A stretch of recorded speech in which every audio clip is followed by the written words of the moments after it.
और अब खबरें इस वक्त की रफ्तार के साथ एक मिनट में। मुख्तार को आज मोहाली कोर्ट में पेश किया गया। पहली बार मुख्तार व्हील चेयर पर नजर आया। उगाही के मामले में उसे कोर्ट में पेश किया गया था, लेकिन इसी के साथ पंजाब और यूपी पुलिस के बीच मुख्तार अंसारी को यूपी भेजने पर बयानबाजी भी शुरू हो गई। पंजाब के जेल मंत्री का कहना है कि यूपी पुलिस आकर ले जाए, तो वहीं यूपी पुलिस कह रही है कि पंजाब पुलिस मुख्तार को बांदा जेल तक पहुँचाएगी। मुख्तार अंसारी को व्हील चेयर पर मोहाली के कोर्ट में लाया गया था। उस वक्त पंजाब पुलिस के जवान उसे घेरे हुए थे। न्यूज 18 के संवाददाता ने जब मुख्तार से बात करने की कोशिश की तो मुख्तार ने पंजाब सरकार पर बड़ा आरोप लगाया। मुख्तार अंसारी ने कहा कि पंजाब सरकार उसे झूठे मुकदमे में फंसा रही है, वो निर्दोष है और उसे बोलने नहीं दिया जा रहा। क्या बोलना चाहते हैं आप बताइए। सड़क बंद करें। आप निर्दोष हैं? जो यूपी सरकार कह रही है कि 10 मुकदमे आपके ऊपर हैं वहाँ पे, तो पंजाब सरकार कैसे आपको वो कर रही है? मुख्तार अंसारी को लेकर पूर्व डिप्टी एसपी ने खुलासा किया कि 2004 में मुख्तार LMG खरीदने की कोशिश में था। लखनऊ में कृष्णानंद राय और मुख्तार के बीच फायरिंग हुई थी। उसी वक्त मुख्तार अंसारी LMG खरीदना चाहता था। 2004 में फोन टैप से शैलेंद्र सिंह को जानकारी मिली थी। इस मामले में मुख्तार के खिलाफ पोटा लगाया तो तत्कालीन एसपी सरकार नाराज हो गई और फिर फर्जी आरोप लगाकर मुकदमा दर्ज कर लिया गया। ये मुकदमा कायम हुआ तो मुझे आश्चर्य हो रहा है कि दोपहर तक जो शासन प्रशासन सरकार हमको बधाई दे रही थी, शाम होते होते जब उनको पता चला कि इसमें तो पोटा भी लगा है, तो इन लोगों ने यू टर्न लेके और रातों रात ये दबाव बनाया कि इस केस को वापस ले लिया जाए।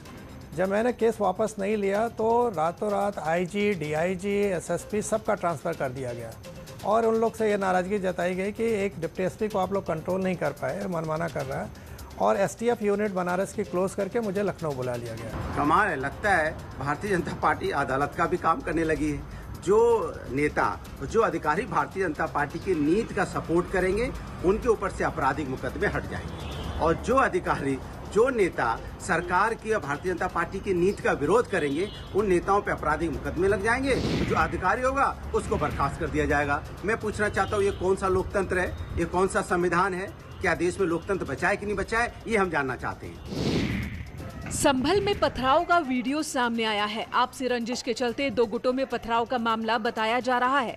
वीडियो में साफ दिख रहा है कि लोग घरों की छतों पर चढ़कर पत्थरबाजी कर रहे हैं।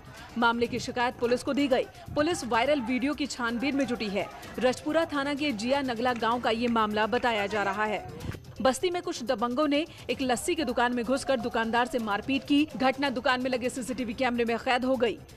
पीड़ित की शिकायत पर पुलिस ने जांच शुरू कर दी है। CCTV फुटेज के आधार पर आरोपियों की तलाश की जा रही है। मामला सदर कोतवाली के फौहारा चौराहे का है।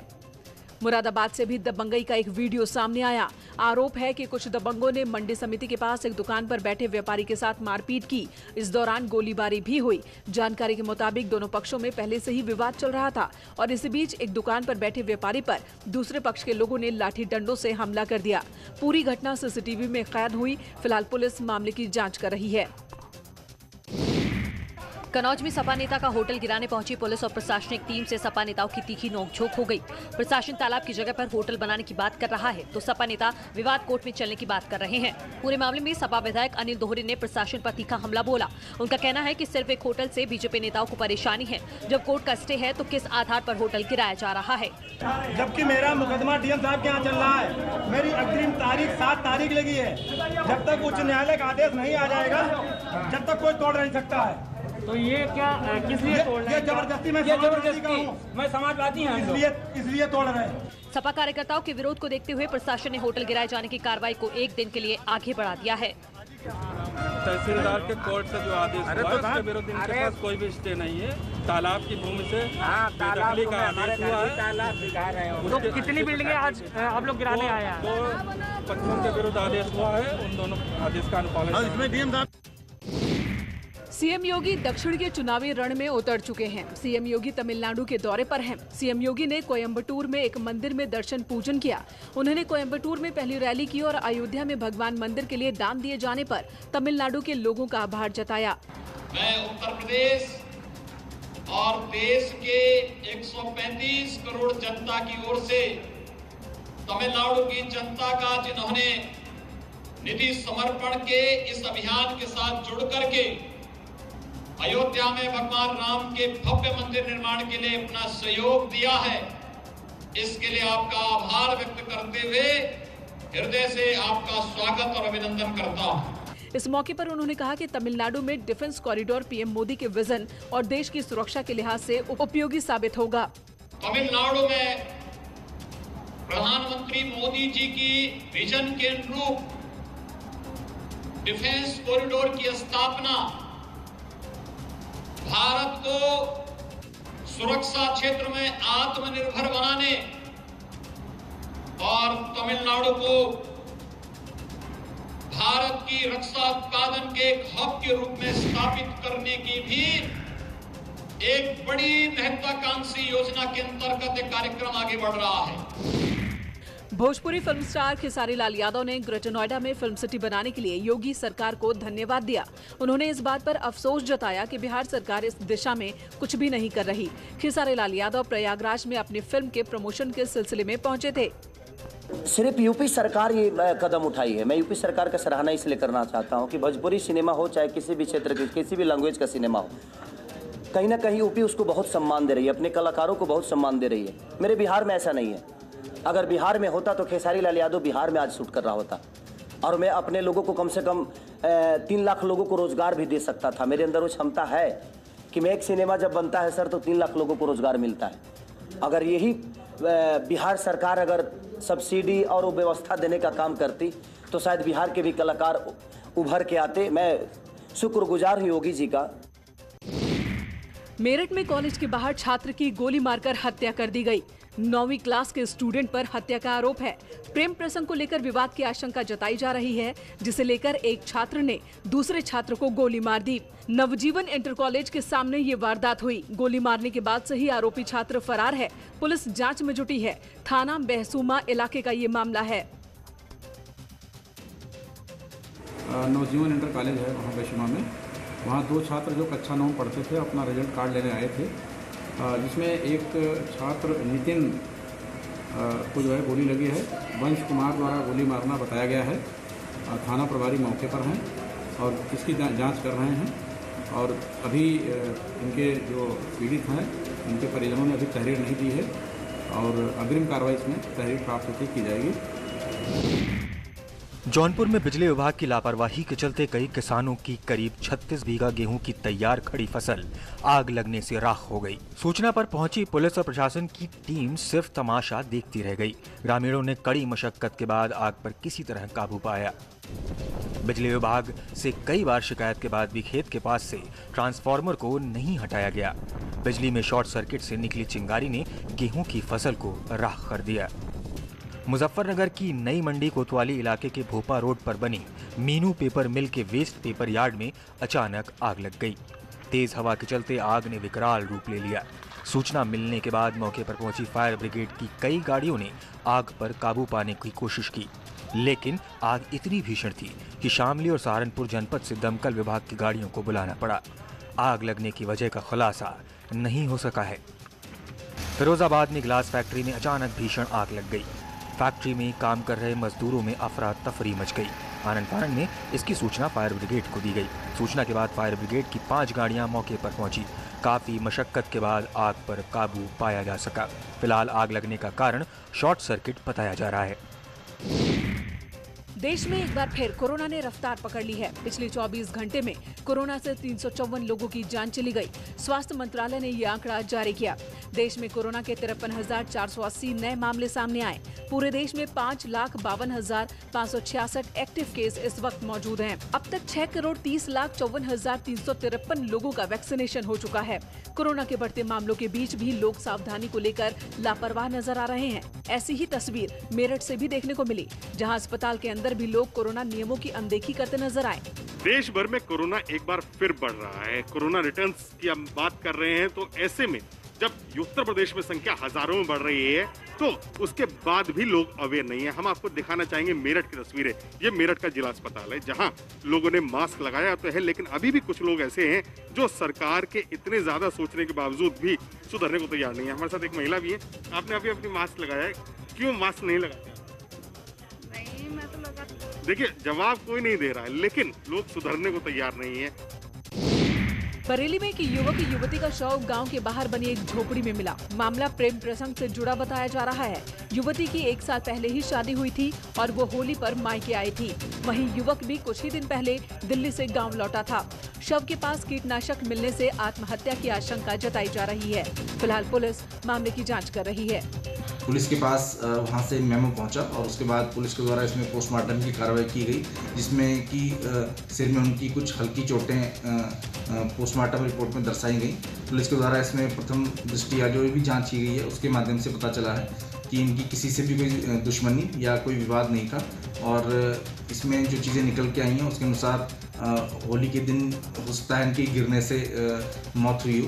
पुलिस के द्वारा इसमें सभी बिंदुओं पर छानबीन की जा रही है और इसमें मुकदमा भी पंजीकृत किया जा रहा है और जो भी चीज़ें सामने आएंगी उसके बारे में अवगत कराया जाएगा। और बड़ी खबर इस वक्त की आ रही है, मुख्तार अंसारी के बड़े भाई का बयान। अफजल अंसारी का न्यूज़ 18 पर बड़ा बयान आया है। मुख्तार डंके की चोट पर यूपी आएगा। मुख्तार का कोई बाल भी बांका नहीं कर सकता। मुख्तार को झूठे मुकदमों में फंसाया गया है। मुख्तार अंसारी को लेकर उसके बड़े भाई सांसद अफजल अंसारी का यह बड़ा बयान कि मुख्तार अंसारी डंके की चोट पर यूपी आएगा, कोई बाल बांका नहीं कर सकता। हमारे साथ बात करने के लिए मुख्तार अंसारी के बड़े भाई अफजल अंसारी मौजूद हैं। सर, जिस तरीके से उत्तर प्रदेश पुलिस, पंजाब पुलिस सब कस्टडी मांग रही है, मगर कई सवाल उठाए जा रहे हैं, आपका क्या कहना है सर इस पर? उनके विरुद्ध कुछ मुकदमों की लिस्ट कदाचित 15 जो special court MP MLA Allahabad Prayagraj में है वहाँ विचाराधीन है। उनके उपस्थित न रहने की स्थिति में मुकदमे का ट्रायल प्रभावित हो रहा है, तो वो इस आधार पर माननीय सर्वोच्च न्यायालय में कि उन्हें रोपड़ जेल से बांदा जेल में जहां रखा गया था वहां भेज दिया जाए। काफ़ी लोगों ने डर और भय जताया कि कहीं उनके साथ कुछ गलत ना हो जाए, और क्या ये डर, ये भय अफजल अंसारी को भी है? देखिए, उनकी पत्नी की तरफ से इस चिंता सबको है और उनकी पत्नी की तरफ से महामहिम राष्ट्रपति को और अध्यक्ष राष्ट्रीय मानव अधिकार आयोग को और उत्तर प्रदेश के चीफ सेक्रेटरी को भी पत्र लिखकर उनसे अपनी बात कही गई है। कई ऐसे मुकदमे हैं जब मुख्तार अंसारी की हत्या करने की कोशिश की गई है। 5 बार मुख्तार अंसारी पे हमले हुए, तो उनकी पत्नी अफशा अंसारी ने इसी ग्राउंड को लिया है कि मुख्तार अंसारी के विरुद्ध जो मामले हैं उसका ट्रायल जैसे चलना चलाइए। चूंकि वो 60 साल से अधिक उम्र के हैं, कोविड-19 के प्रकोप के चलते हर विचाराधीन बंदी को फिजिकली कोर्ट में पेशी से रोक दिया गया है और दिल्ली में भी आप देख रहे होंगे तिहाड़ से कितनी बसें आ रही हैं। फिजिकल कोई नहीं आ रहा, सबकी वीडियो कॉन्फ्रेंसिंग से पेशी हो रही, उनका वकील जा रहा, सुनवाई हो रही। क्या वजह है कि मुख्तार अंसारी को पेश किया जाए? उसके पीछे मंशा ये है कि ब्रजेश सिंह, त्रिभुवन सिंह, आनंद राय, सुशील सिंह आदि के खिलाफ जिन मामलों में मुख्तार अंसारी गवाह हैं, अगर वो गवाही कर देंगे न्यायालय में तो इन लोगों का भविष्य शायद अंधकारमय हो जाए। ये लोग सरकार से जुड़े हुए लोग हैं, उनके MLA हैं, उनकी MLC हैं।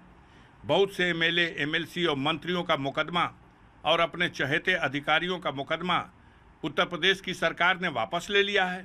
ना समझ नेता, कुछ अधिकारी जो बहुत कई दिनों से मीडिया में चुरुक रहे हैं इस बात के लिए कि बस अब मौका मिल गया है, गाड़ी पलट जाएगी।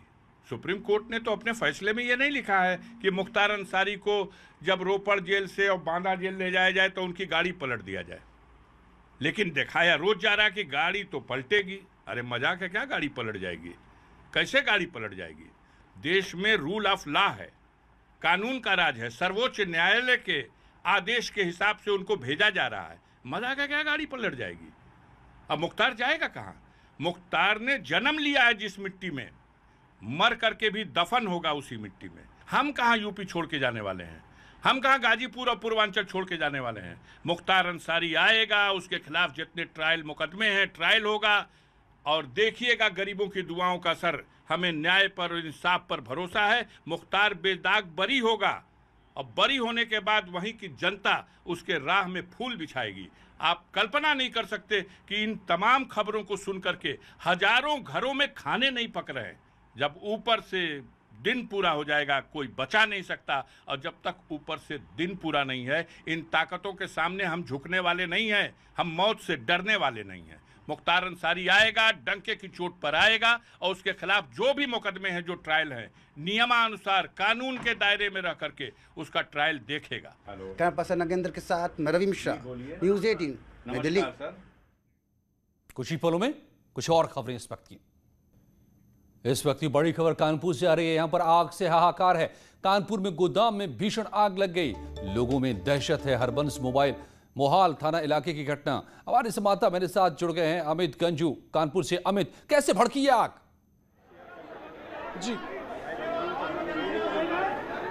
देखिए अजय जी, मैं आपको बताना चाहूंगा, इस वक्त मैं हरबंस मॉल में खड़ा, आप देख सकते हैं मेरे ठीक पीछे ये वो सकरा मोहल्ला है जहां एक वक्त में सिर्फ एक गाड़ी निकल सकती है, और इसी के राइट हैंड साइड पे ये पूरा फ्लैट था, इसके नीचे गोडाउन बना हुआ है जिसमें अचानक आग लगी और आग धधकते सारी बिजली के तारों तक पहुंची, जिसके चलते बहुत भगदड़ मची। हालांकि कई लोग जो इसमें फंसे थे उनको बाहर निकाल लिया गया है और देखा जा सकता है कि अब पूरी जो इसका धुआं है पूरा, और ठीक लेफ्ट हैंड साइड पे अगर कैमरे की नजर आए दोनों दुकानें जल के खाक हो गई, और यहाँ तक कि यहाँ 2 व्हीकल्स थे, दोनों मोटरसाइकिल पूरे जल गए। जहां तक धुआं की देखा जा सकता है कि कितना पूरी गली में यहाँ हड़कंप मचा। पूरे राइट हैंड साइड पे मैं अपने कैमरामैन से कहूंगा कि इसको दिखाने का दृश्य करें। पूरी गली सक्रिय है, जो फायर ब्रिगेड की गाड़ी है वो अंदर आने का उसका प्रयास किया जा रहा है, क्योंकि व्हीकल्स लोगों खड़े, गली इतनी सक्रिय है, अंदर नहीं पहुंचा सकता है। काफी जो बोरियां पड़ी हैं गोडाउन में अभी भी सुलग रही हैं, यानी कहीं ना कहीं एक बड़ा हादसा होते होते बता जरूर, लेकिन लाखों रुपए का अब आग पर काबू पाया गया। हम देख सकते हैं दर्जनों फायर कर्मी यहाँ पर मौजूद हैं, आग को बुझाने में अब भी जुटे हुए हैं। जारी है यहाँ खबरों का सिलसिला।